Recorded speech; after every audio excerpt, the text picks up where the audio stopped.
99% of people are not willing to do what it takes to make their dreams come true.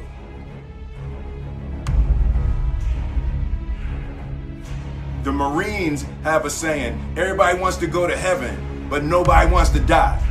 And that's just real. At the center of bringing any dream into fruition is self-discipline. You know, something as simple as food and eating. It's not about your body as much as it is about your mind. It's getting command of your mind to be able to choose actions that are in your own best interest.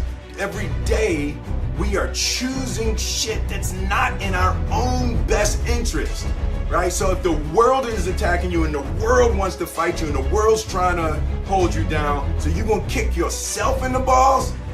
So you're gonna stop yourself from getting what you dream. Self-discipline is the center of all material success. You cannot win the war against the world if you can't win the war against your own mind.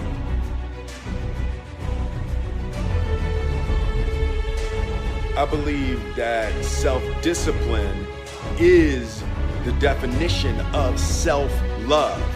That when you say that you love yourself, that means that you have behavior towards yourself that is loving. It's like you say to yourself, hey man, look, I know you want to eat that pizza and it'll be really good, you know, but I can't let you eat that, man, because if you eat that pizza, you won't feel like shit. I love you too much to let you eat that. And I think the word discipline has kind of gotten a bad name. We think about it in terms of punishment. I'm not talking about discipline in that way. I'm talking about discipline in the sense that you forego immediate pleasure for the exchange of long-term self-respect. Self-love is when you say to yourself, I know you and that girl got a real connection. I know y'all vibe, but that's your girl's cousin. So I love you too much to let you do that. Self-love is, hey, look, I know you got a test on Monday, you know, and I know you really want to go out with your friends. It's Saturday night, you want to go out, but if you fail that test, you're not going to feel good about yourself. You know, I love you too much to let you go out tonight.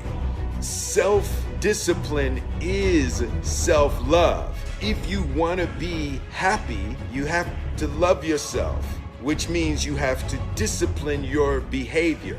The road to sustained happiness is through disciplining your behavior.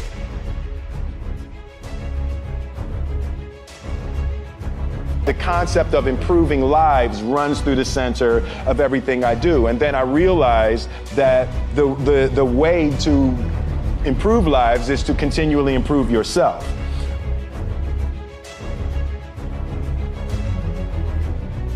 Fail early, fail often, fail forward. You know, it's always a little bit frustrating to me when people have a negative relationship with failure.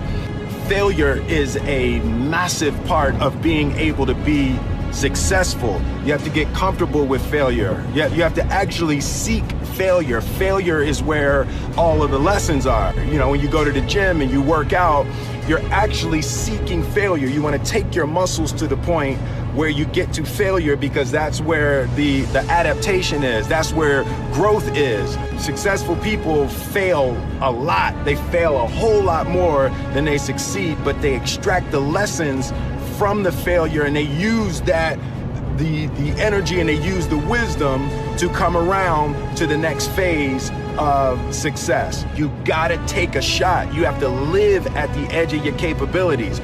You gotta live where you're almost certain you're gonna fail. That's the reason for practice. Practice is controlled failure. You're getting to your limit, getting to your limit, getting to your limit.